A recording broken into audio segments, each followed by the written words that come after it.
And tonight, as we've been reporting, President Obama is mounting a counteroffensive to try to boost his standing in the job approval polls. Of course, Obama supporters all over the country are rooting for him. And one of those supporters is Bill Maher, whom I talked with yesterday.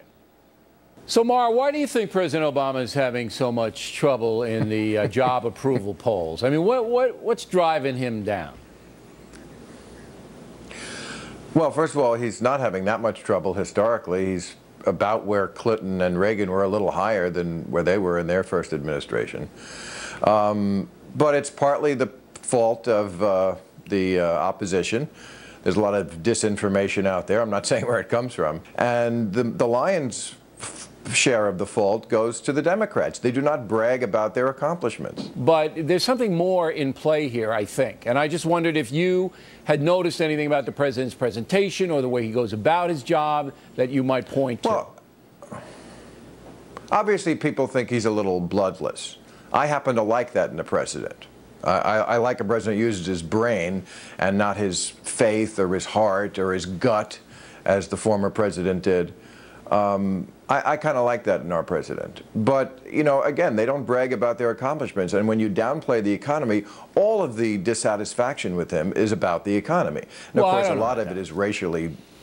You think it's racially? I mean, you're on that bandwagon of if you don't like him, you're a racist, and you can't be there. Maher, that's not you. You can't be there. Oh, so you don't think it's racially involved at all? You know, he was elected by 53% of the public, and when he took office, his approval was over 70. Come on, come on. But Bill, just for example, I mean, the tea beggars, they're the ones who are so upset about the debt. Most of the debt came from Bush. That's just a fact. And under Bush, Cheney said it, deficits don't matter.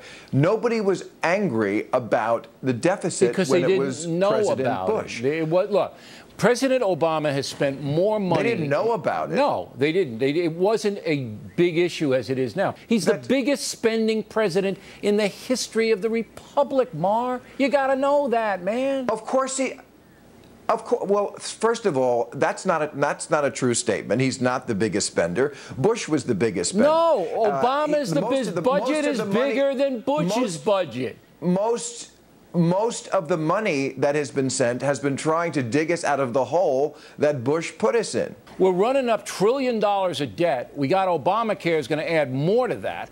And I'm not any better off, and the economy's not any better off. So it's all a waste. He's not doing it. And I'm not saying that's the right point of view. I'm saying that's what's inside many Americans' brains. People are impatient, of course. Economies take a while to turn around, and no president can do it overnight. Not this one, not the former one, not Ronald Reagan. Well, but the reality of the situation now is you have a president that you like. I think you support Obama still. Okay? We have him on the rocks now. He's going to lose the House, probably, maybe lose the Senate. Therefore, he's going to lose his power except for veto. And there's a reason why. It's not that Americans are racist. It's not that Americans are impatient. It's that they want, after almost 2 years, some improvement, and we haven't seen it. Well, we've seen a lot of improvement. We stopped torturing people. We can have stem cell research again. Health care, you know, people can't be thrown out of a hospital. Kids can stay on their parents' rolls until they're 26. You can't throw a child off for pre-existing conditions. I'm not saying there haven't been any good things the president has done, but you're wrong about the torture deal, by the way. The Obama administration does practice rendition, and you know that the people are being sent in. Okay, you're right. So that's off the chart. Okay, let's go into the final part of the argument here. Do you believe that conservative individuals are just bad people? Are they just nasty people, racist people, the Tea Party, all terrible? I mean, is that your outlook? No, not entirely. People are individuals. But I do think in general, yes, they're more selfish and they're more likely to advocate policies that serve their own interests and don't think about anybody else.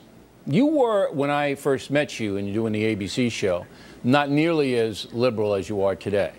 How did that happen? What did? Well, the country changed. You didn't change. The people who are basically, yes. I mean, at some point in the last 20 years, the left moved to the center, and the right moved into a mental institution. I mean, there used to be ideological differences that were understandable, and there used to be moderate Republicans. That has gone away.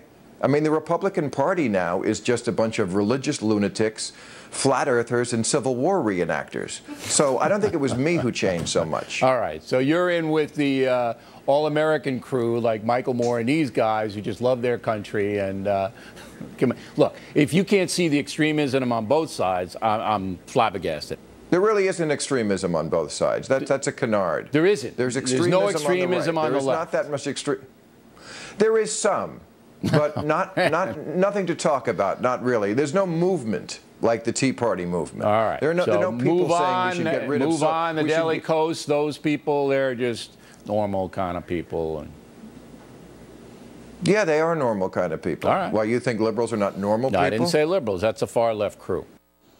All right, now tomorrow, we're going to have part 2 of the interview where Maher says you are a dunce if you believe in